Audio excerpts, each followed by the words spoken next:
didn't help I'm leaving it. Oh, you are? Oh, hi everyone. Hello, and welcome to another episode of Small Town Gospel Podcast. I'm Alana, here with Alex, and today we'll be discussing the lessons that small rural churches like ours can take away from the rise and fall of Mars Hill. If you're not quite familiar with the rise and fall of Mars Hill, it is a podcast put out by Christianity Today, and it has been extraordinarily popular and has drawn millions of listeners in America and even around the world, and it's been easily the top religion and spirituality podcast across most platforms, and has even been in the top 10 of all podcasts in the United States. And so it is an incredibly widely listened to podcast, and it follows the, as you can tell from the title, the rise and fall of Mars Hill Church that was based in Seattle, Washington. Yeah, today we just are going to try to look at the episodes that they have been posting. There are more to come. It's a current podcast, so I think that there are 8 or so episodes that are in full length covering the story of the rise and the fall of Mars Hill. But we're just going to kind of break those down and see how they apply to our life as Christians here in small Troy, Montana. Yeah, and among the creators' stated reasons for doing it is that they believe, and I think it's obvious, that while not every case is as well known, and certainly not every church is as large as Mars Hill, this tendency of unhealthy, toxic, abusive, manipulative leadership within churches is pretty widespread, even in smaller churches. And so we want to kind of wrestle through some of these issues and consider the ways that the different setting makes it truly different, and then the ways that even though our situation is so radically different, we still have some very clear parallel lessons to learn. Yeah. So before we get into all of that, I am curious about your familiarity with Mark Driscoll and Mars Hill before this podcast. Yeah, so we're both Northwest people, so in the general area of Mars Hill Church, and we're both Reformed-ish in our theological thinking. And so that just puts us kind of in the category of Mars Hill. And so for me, I was a youth pastor at a small church plant in Sandpoint, Idaho, when my thinking about the sovereignty of God and salvation started to change more toward the Reformed end of the spectrum. And at that time, the prominent players sort of in that movement would be fellows like John Piper, Tim Keller, and Mark Driscoll. And so for our listeners, if you are familiar with John Piper and Mark Driscoll, you know that there's very little similarity between the two of them as far as style, age, personality, but they did both tend to lean pretty strongly and openly toward the sovereignty of God and salvation. And so his early sermons there at Mars Hill, I listened to a decent number of them. And then when I went to seminary, I attended Western Seminary in Portland, Oregon, which is just down south on I-5 from Mars Hill's base there in Seattle.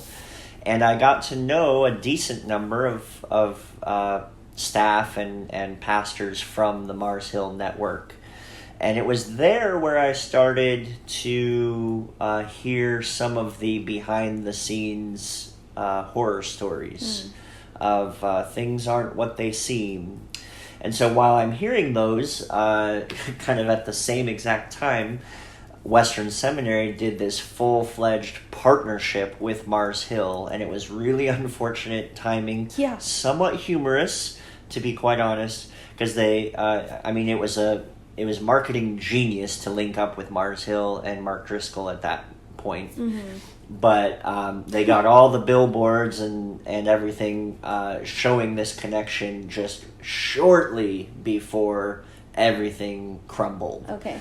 And they quickly scrubbed that marketing campaign, obviously. So, that's kind of my familiarity. I don't think I ever had a phase where Mark was among, the most influential people or writers or preachers in my life, but he did certainly, he was present there in my thinking. Okay. So.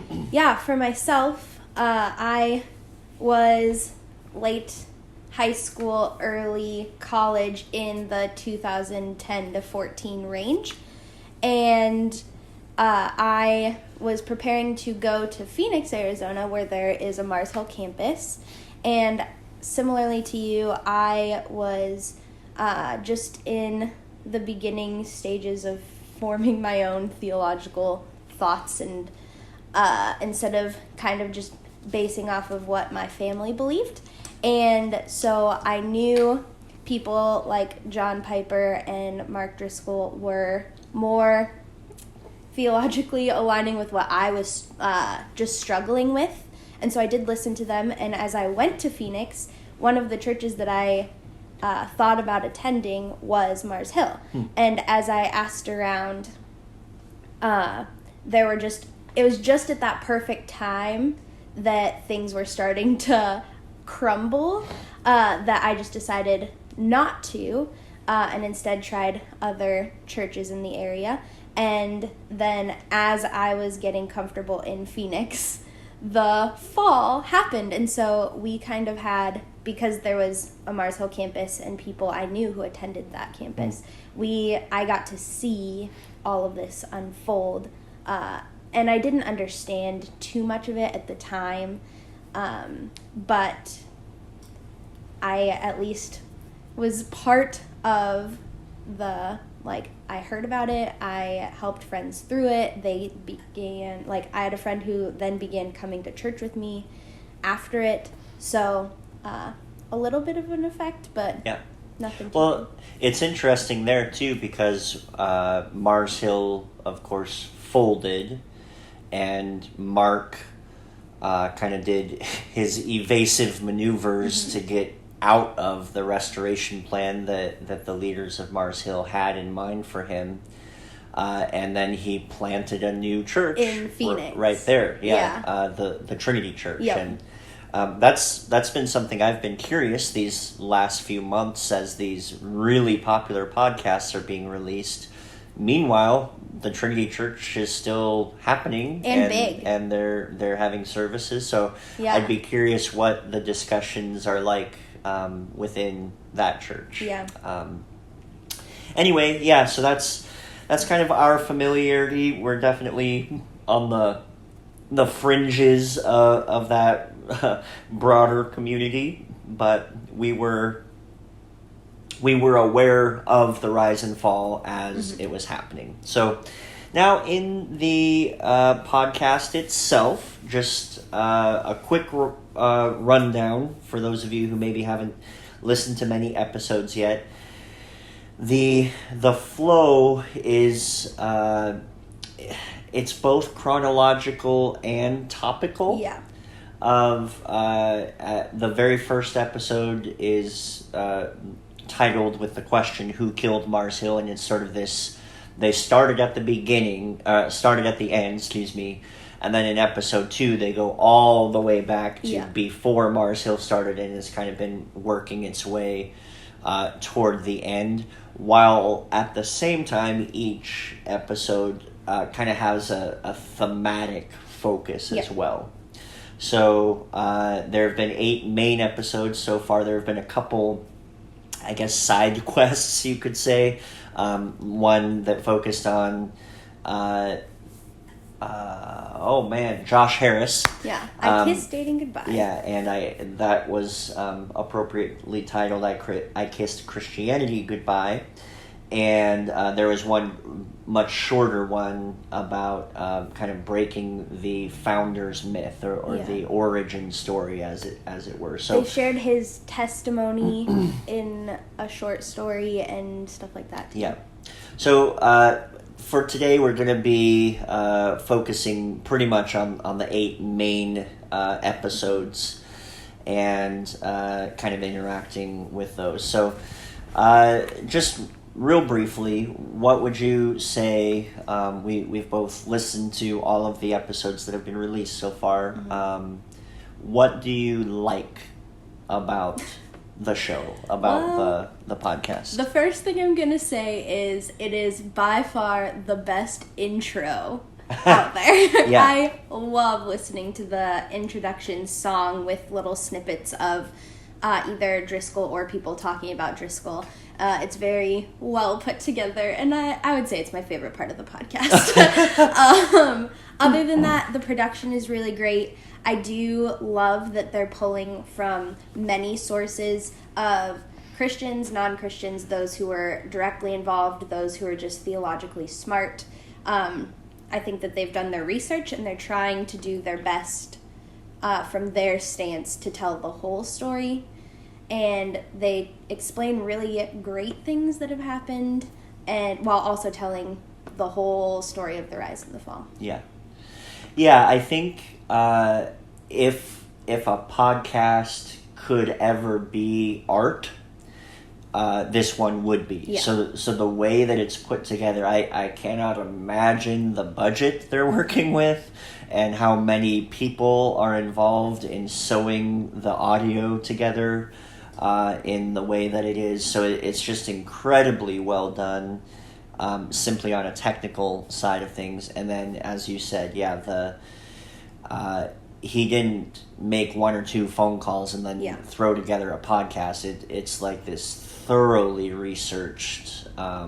He's done the legwork. Yeah. And so I also appreciated it. I was resistant to listening to it for a while. Just honestly, church stuff has kind of beat me down a few times over the years, and I wasn't sure I could handle it or didn't know if I wanted to go there. And it just it gets into the mire when there is mire to be gotten into. Mm-hmm. But it is very fair, and they do a good job of not presenting it like, how could all these people be so stupid? Yeah. Like they show what was so compelling and genuinely good. Yeah. That caused it to grow as much as it did. There were a few testimonies of people that were, I think, like some of the closest people to Mark during that time, and their testimonies are like the Lord changed them during that time, and just stuff like that was really powerful and impactful to me, of like true salvation out of this friendship with Mark Driscoll. Yeah. And things that were even specific to the character of Mark. One example was a gal at the church lost her husband, or her husband was in some kind of really serious medical emergency, and the Driscolls just said, hey, you can stay with us. Mm-hmm. And so hospitality, generosity, all sorts of things that when you're looking for a biblical portrait of an elder or a pastor, it would be that. Yeah. And so I appreciated that the podcast was honest about the good parts. Yeah. Did you have any pushback from this? Yeah. I do not think it was the intent of the creators of the podcast, but there were a few times where I think what the creator was trying to do was provide his listeners who might be unfamiliar with ideas or philosophies like Complementarianism or Calvinism. I think he was trying to say there's this whole stream of thought within Christendom, and Mark is a part of this complementary view of the genders, or part of this reformed understanding of salvation. And that's the context from which these abuses took place. How it sometimes came across is, I think it could be easy in just a few of these places for someone who wasn't familiar with these ideas to confuse the abuses for the idea itself.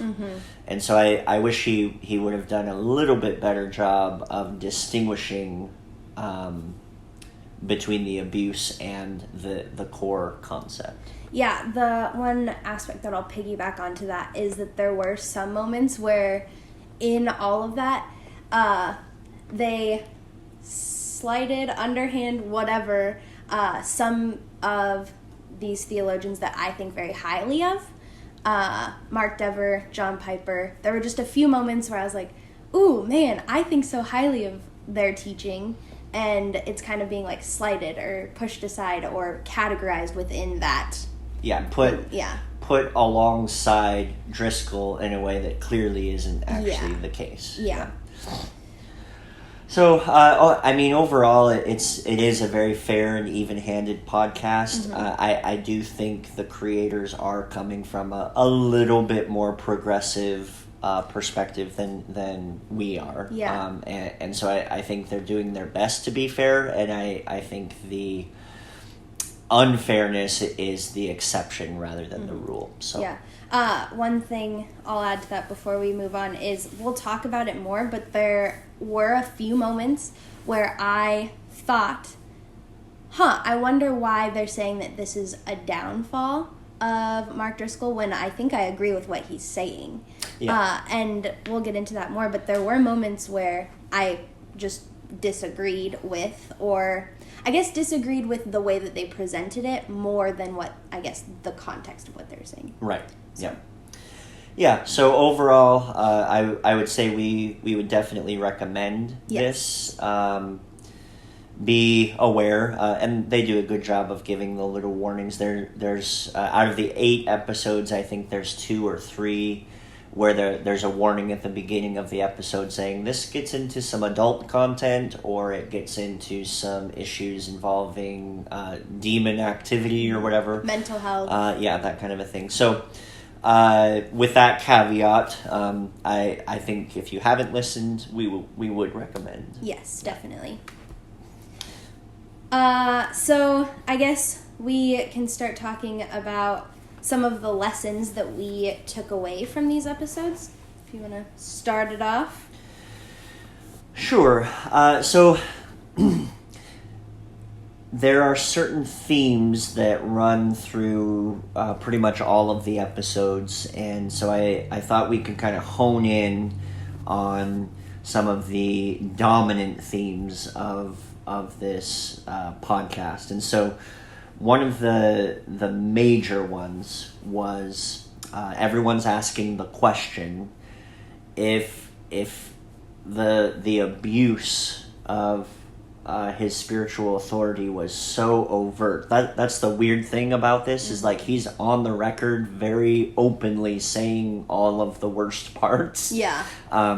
In some of my more personal experiences with pastoral abuse, it's very sneaky, and there's 2 really, really different versions of the pastor. With Mark, it was out there right in the open for everyone to see. Yeah. And so the question is, if he was so obviously this bully, essentially, why did people let him get away with it for so long? Mm-hmm. And one of the theses of the podcast is that the success is used as the justification. Yeah. So, Mark sent out this awful tweet, or Mark said this sexually inappropriate comment, or whatever, but then look, 1,000 people got baptized last year. Yeah. And so people point to the fruit and go, well, the root must not be that bad, and we should probably, it's kind of a package deal. So Mark's going to be Mark, but the fruit is undeniable, so that's justification for his behavior. So what would you say, I guess, can that sort of thing happen on our scale and in our kind of community? One point that you brought up is that we do see people coming into our church that have never come into our church, and changes that are happening even since you've been pastor in our church. And I don't know if it's your style or whatever, but there has been a change in the demographic of our church, the age difference of people coming into our church. And I think that, as you were saying, like, it is important for us to look at if that's healthy, why people are coming, stuff like that, because I think it would be easy, especially in a small town, for there to be an overlook of things that, say, a pastor's doing that can be more manipulative and justified because of growth or people coming in or whatever. Right, yeah. And I, just yesterday, so we have an incredibly uplifting congregation, and Romans just straight out says, outdo one another in showing honor. So, like, we're supposed to do that sort of thing. We're supposed to publicly recognize and acknowledge and lift up other people, and one another especially. And so just yesterday there were a few comments made during our worship service of, man, I've never been a part of a church this family-like or welcoming. And man, this is so unique in this way or that way. And it could be very easy for me in that case to then like leverage that if I wasn't careful. So that's just one of those things where we have to remain accountable to each other, and there has to be sort of that open door policy of being willing to receive pushback if people start getting the impression like, whatever good is happening here, the leader seems to be using for his own kingdom building. I think that it's important. One thing that the show really emphasized was it didn't seem like at the time when Mars Hill was just starting as the home church thing that he was talking about, it didn't seem like his goal was to be a megachurch person. In fact, he even slammed some of the big names like Rick Warren for having that. And yet, as time went on, they had really healthy church life, great elders, and it still got to this point where there are thousands of people big, and they're so reliant on this one person for everything. And with the people that were the closest to Mark, they didn't even know it until it was troublesome, essentially, that this is what was happening. And so I think it's important to have those checks and balances in your church and in your own personal life so that you're not falling prey to your own pride, I guess. Right, yep. So another related issue that comes up in almost all of these is the issue of narcissism and a lack of accountability.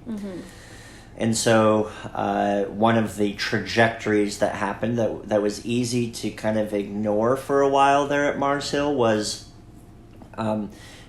they were on the front end of churches being able to use podcasts online and then video casts. And what ended up happening is they would average over 10,000 views of these sermon videos. And so to them, it could very easily seem like, hey, we're just being good stewards of this unique opportunity that we have. And so we're going to put resources toward this thing that makes our reach far expand here. And you can't blame them. Yeah. Why not put resources that goes far beyond your own church with the message of the gospel? But more and more and more stuff ended up going that direction, which ended up making, after some time, it's like, oh, we're not prioritizing actual local church ministry at all now. Yeah, we're promoting his brand. Yeah. There was a story that really hit home in that aspect that stuck with me. Was they were a group of Mark and his producers, I guess, were traveling overseas, and they went and spoke at this church, and afterwards people were coming up and asking for Mark's autograph. And as he and his producers got into their vehicle to leave, they were kind of joking and making fun of the fact that these people want his autograph. And in all seriousness, he looked at them and said, "Don't you know I'm kind of a big deal?" And they laughed at that, thinking he was quoting a movie or being sarcastic or whatever. But then they realized, like, no, he truly believes this. And right. So between when he started and now, there's this obvious mental shift that happened where he knew that he was the brand. Yeah. He knew that they were selling him, not Jesus. And all of a sudden his film people, his producers were like, whoa, what are we in? Yeah, what are we in on? Yeah, so this it ironically can happen and is perhaps even more prone to happen in small rural communities, because one gregarious or magnetic personality can draw everyone in the community to himself. Yeah. So how can something like narcissism show up in our small rural church? I think that's just one of those little areas, as I just mentioned, like one personality that just strikes the right chord can definitely build a little mini kingdom. And folks from big cities might kind of scoff or roll their eyes about it, because it truly is mini. But for your little community, you can be held in really high esteem, and you're sort of just a local hometown hero of sorts. So I think in our churches, this can definitely happen by virtue of not prioritizing the ministry of the entire body to one another, and it becomes just about the Sunday morning presentation or just about the pastor or whatever. And so there's some just basic ecclesiology that we can do to guard against it. Thankfully, on a smaller scale, the solution is easier. Yeah. When you get that big, I don't even know how you would guard against that sort of kingdom building thing. But on our scale, there's some pretty simple solutions. Yeah. So my few thoughts are pastoral accountability is just as important as your sheep's accountability, in a sense. So you always encourage us to have people in our lives that we can be 100% transparent with, live the gospel life day in, day out with people. And I've heard many stories of pastors that say that to their congregation, push that with their congregation, and then just feel that sense of loneliness in their own job. And I think that's a good setup for disaster. Yeah, and just a really practical way that I try to guard against that, and especially right now, we've shared this before, but I'm a solo elder right now, which is not healthy, and it's not how churches should be. But just one practical way that this priority shows up is last week was really, really busy for me, and I didn't really have time to do this, but my friend Luke Lacey was in town, And I, on a practical side, I should have spent that time doing sermon preparation. But I thought, he's in town, I need to go spend even just half an hour with him and touch base, get caught up a little bit. So it's just those kinds of friendship. Like I say, the solution isn't rocket science. It's just simply actually having friends and having real conversations about what's truly going on, and letting people know, hey, our marriage is rocky right now. Natalie and I are struggling, or I feel overwhelmed by all the stuff I'm trying to do, and because there's spiritual dangers that come along with each one of those things, and people simply being aware of them so that they can pray and then check in. It truly can be that simple, but you have to do it. And then on a similar level, in the spiritual health of our church and guarding against narcissism, that is where the role of more than one elder comes into play. And as you just said, we are not there. However, you do have your checks and balances so that you don't become power hungry.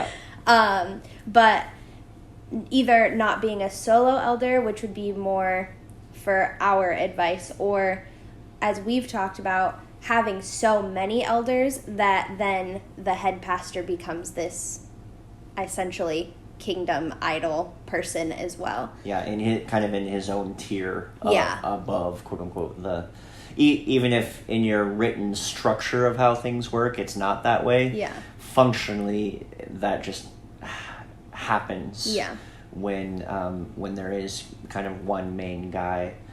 That's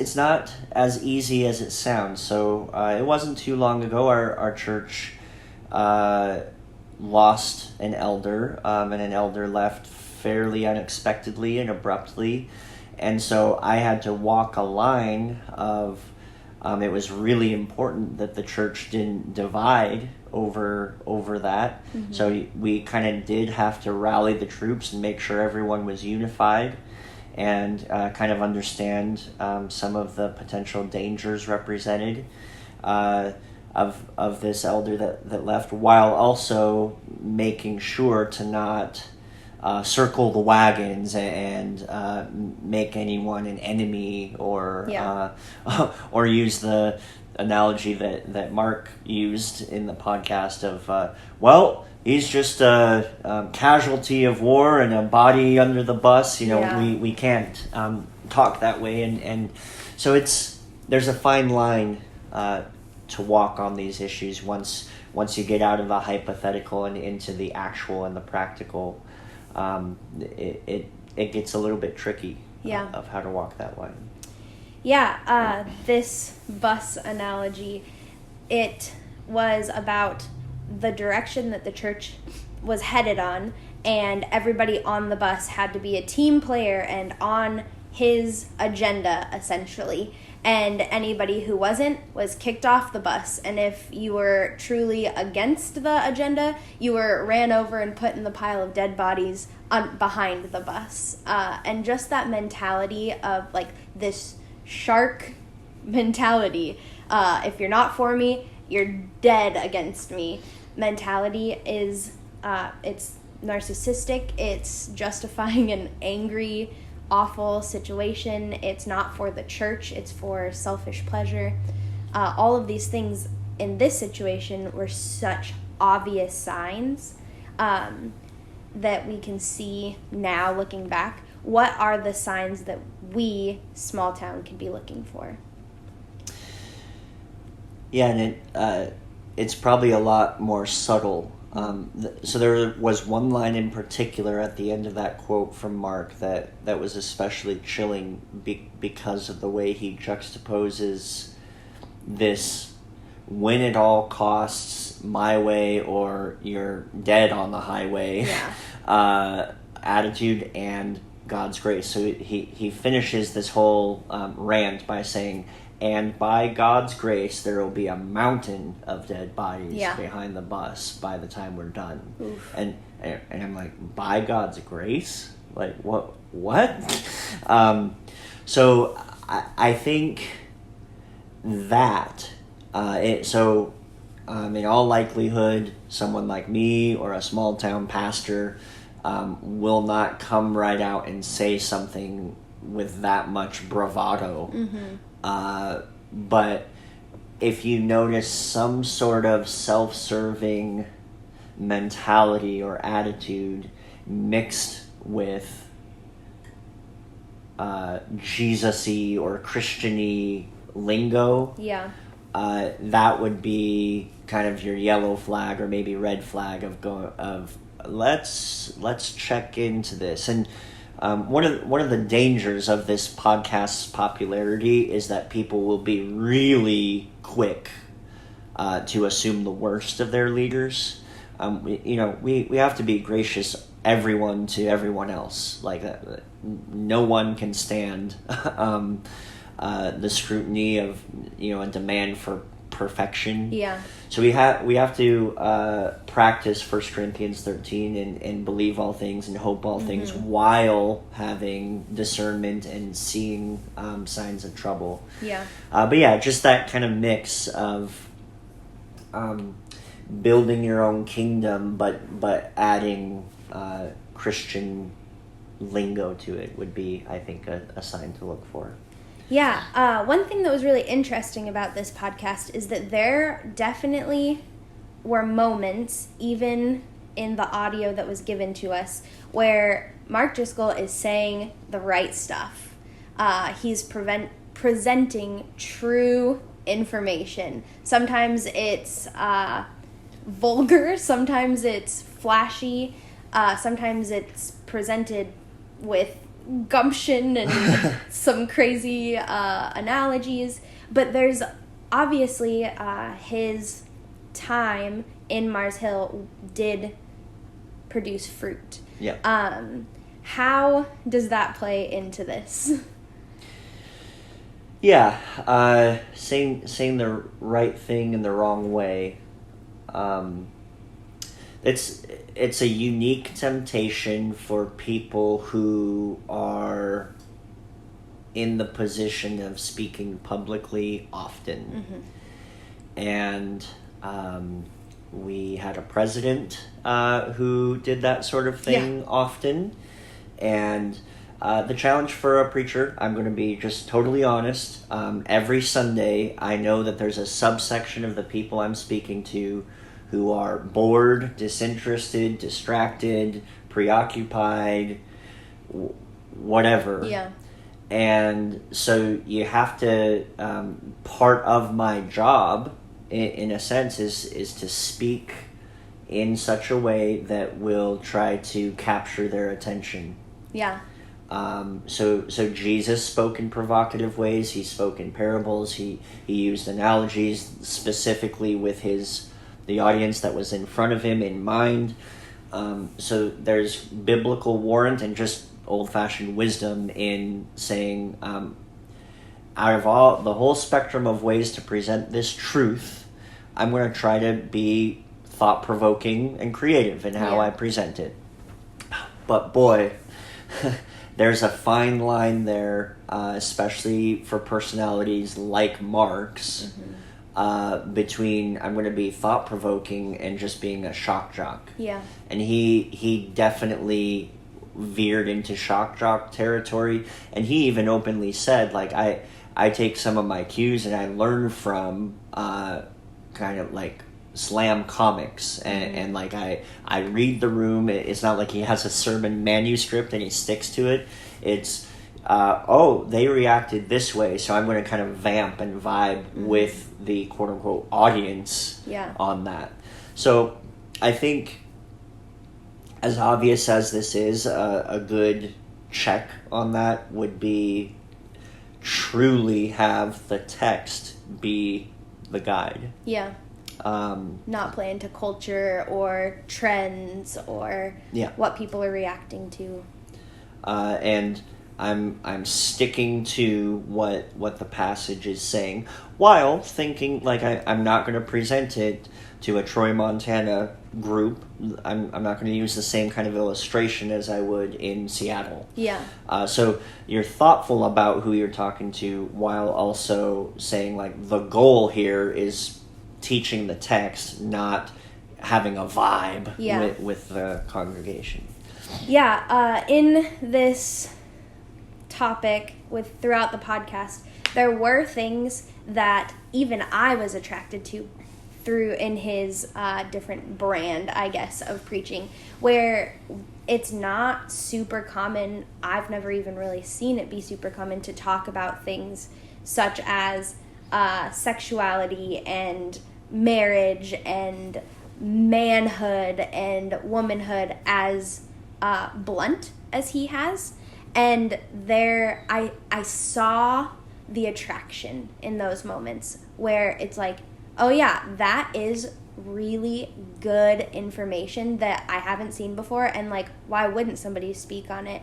But then it just seemed like in all of that, he saw people's reactions and then took it and just twisted it enough to make it then heresy. Sure. And I don't know if he intentionally tried to do that, but then once he saw it worked, it was like, the bus is rolling this way. So yeah, and it reminds me of film franchises where I don't know, Pirates of the Caribbean 1 comes out, and people are kind of like, oh, we really like this kind of quirky pirate guy played by Johnny Depp. And so each subsequent sequel ramps that up to the nth degree, to where it's just absolutely absurd and stupid. And so I think he got this positive feedback of like, oh, we go to church and we talk about real stuff. Everyone has questions about sex, and we go to church and actually get answers for those questions. That's a really positive thing, and the Bible itself has those answers. Yeah. But then it's like he became a caricature of himself, of like, I am the sex pastor, essentially. Yeah. Or fill in the blank. Yeah. And that's where it became unhealthy, obviously, and he kind of got his jollies from the crudeness itself. Yeah. And everyone has their own style. So I was there's a moment just yesterday. So part of my style, I guess, is like funny thoughts kind of cross my mind while I'm preaching, and sometimes I can't help but just like, okay guys, here's what I was thinking. And there was a moment yesterday where, like, as far as my quote unquote, forgive me, brand, we were having communion, and the crackers were really, really crunchy, and so it's like chomp, chomp, chomp, and you could hear it. And then, we're getting ready to take the juice, and it's this really serious, somber moment, and these thoughts kept crossing my brain of like funny little comments to say, and I had to decide, no, like, Alex, be a little bit less yourself. And it just, those moments when as a preacher you have to choose, you want to be yourself, but you have to choose, am I going to make this about myself? Yeah. And there's times, especially there's critical moments like communion, where you have to make that decision and not go there. Yeah. One of the major topics that we've kind of talked about, that they talk about quite a bit in the podcast, that Mars Hill focused on quite a bit in their church, was male-female interactions, relationships, sex, all of that. Do you want to dive in and explain what it was like and how it applies to us? Right. So, as we talked about before, there's just complementarianism, which is simply the view of God-given design in gender, marriage, society, church, that men and women are meant to complement each other. They fit together, physically, relationally, emotionally, and they fit together exactly because they're different. Mm-hmm. So this is a pretty widespread view of gender and sexuality and gender roles, and Mark presented this version of complementarianism that just steered all the way into the macho, bravado, manly man thing, which was especially distinct in Seattle. You're not going to find that kind of guy in Seattle very often. And then also just this overt and explicitly stated focus on men in his ministry. So he would directly speak to men, even in the sermon, way more often than he would specifically to the women. And that was by choice, believing in kind of this trickle-down effect of, I get these men to man up in a biblical sense, and he believed that there would be downstream benefits for the women and children of the congregation. Yeah, there were things that he said that I think should be said more often about men taking ownership of their household and being the leader and stuff like that was healthy, but then he took it and made it a little too extra biblical, to the point where even just the pressures he put on women were just so extreme. So I obviously, as I was listening to this section of the podcast, I am a woman, and so I heard it from a woman's lens.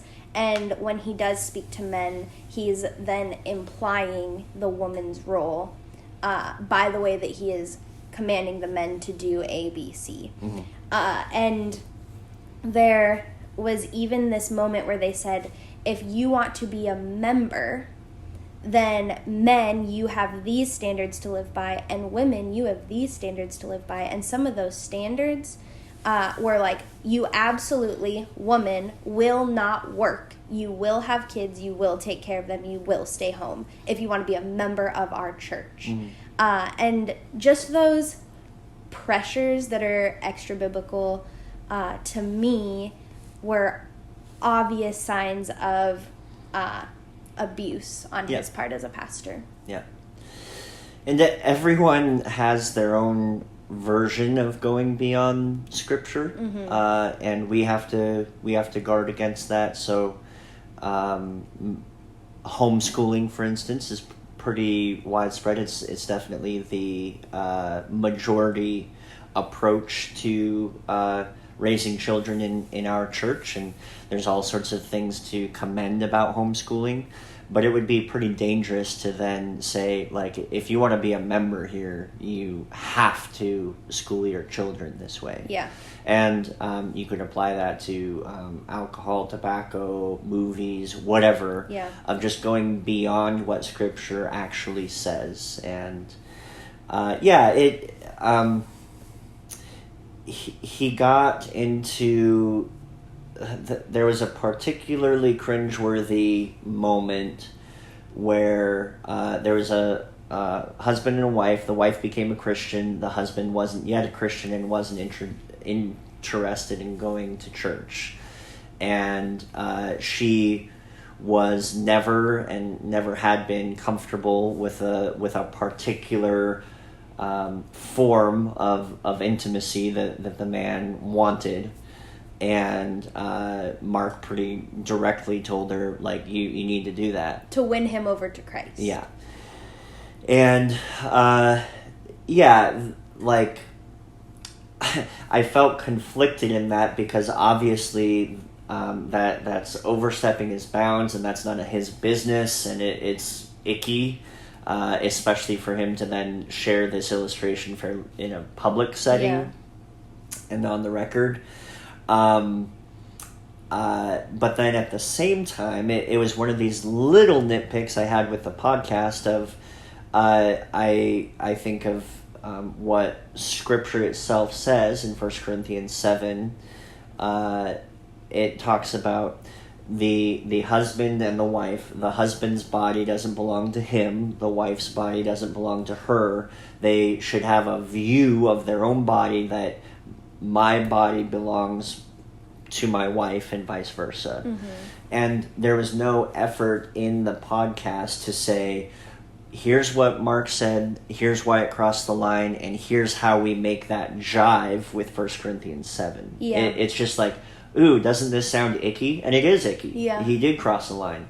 But we have to figure out a way, if we're going to talk about those kinds of sensitive topics, we have to figure out a way to actually handle passages like this and then and say what specifically crossed the line. Yeah. And to make it applicable to our church, we have stuff like this happening in our church, like marital relationships that are figuring out the balance of this passage. And it's on you to be diligent to like teach us what this passage says and what it means, and also to have a finger on the pulse of like what's actually happening in marriages within our church. Right. So and I mean, man, confidentiality would have to be near the very top of the list of what's important there, because I don't know of a single marriage that doesn't, at least from time to time, struggle with these areas. And one person wants this, one person is interested this often, and the other person is whatever. So like these are really practical issues, and Scripture does speak to them. Therefore, pastors should speak to them and not avoid these issues. But there's just a level of delicacy, the way we're talking right now. Yeah. We can kind of know what we're talking about without being crude. Yeah. And obviously, if it's not on a recording and in the appropriate sort of context, you can get a little bit more specific. But yes, that's one of those areas where there's this principle where I think Mark was simply communicating the truth of 1 Corinthians 7, but then he applied it in very specific, inappropriate, and legalistic ways. Where I mean, quite honestly, in marriage, if there's something that one spouse is not comfortable with, you shouldn't do it. Like that should just be the principle there. And you kind of work through what that means in light of 1 Corinthians 7 as a follow-up conversation to that. And how do you think that this applies when you're preparing sermons? So the way you preach is exegetically through specific passages, and as these things come up, you obviously preach them. How do you go about teaching what you need to teach while also maintaining like a place where kids can sit in, but people are still learning, but you can then have those conversations with people afterwards, stuff like that? Yeah. So we recently went through 2 Samuel, and there's murder, there's rape, there's adultery, there's pregnancy outside of wedlock. If we were in Portland, we'd have trigger warnings all over the place. Yeah. And there were a few where we have our entire church family together, as we talked about in another episode. So there were a few where I sent out a little note of this is an R-rated passage. I'd encourage you to have your kids in so that you can have these conversations with them, but be aware. And some parents did choose to have their kids stay at home. So, for instance, if I were going through 1 Corinthians and we got to chapter 7, I probably would need to send out a little note like that where we will talk about what the Bible talks about here. And we're not going to skirt around it or avoid it. But we also recognize that a sermon can only accomplish so much. And basically encourage, like, this is a starting point. Please have conversations with your family, with your spouse, with your friends, with the congregation throughout the weeks to come. And I think our church is decently healthy in that area. I wish there was more. Yeah. But yeah. Yeah.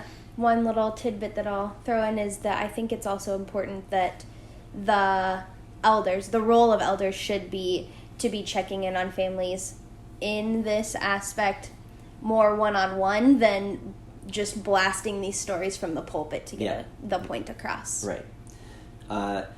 Yeah, and that is something that I encourage people. Even a church as small as ours, it can't and shouldn't be just my role to have this intimate of a conversation with couples. Yeah. But it should be something that every couple within a church has another couple from the church that they have these conversations with. Yep. And if there's trouble to a certain extent, maybe, there's encouragement to then bring that to the elders, or in this case, to me. That's one of those areas. That was one of those areas of the podcast where it's like, man, Mark definitely pushed that too far. He definitely gave some bad advice, but the solution or the correction from the podcast also didn't seem particularly helpful. So we're trying to think through a good correction there. Yeah. So as we start wrapping this up, is there anything else that you can just take from these podcasts and kind of use it as a reflection to look at yourself and either take note as you go forward or see that you need to change? Yeah, I think one of the things that stood out to me and is maybe a unique or distinct risk of abusive or manipulative pastoral behavior in our context is kind of wrapped up in the beauty of how small our church is. So I am your pastor. I am Danny's pastor. I am Jacob or Sylvia or Roxy's pastor, but we all at the same time are genuinely and truly good and close friends. And I think that's the way that it should be. I wouldn't want it any other way.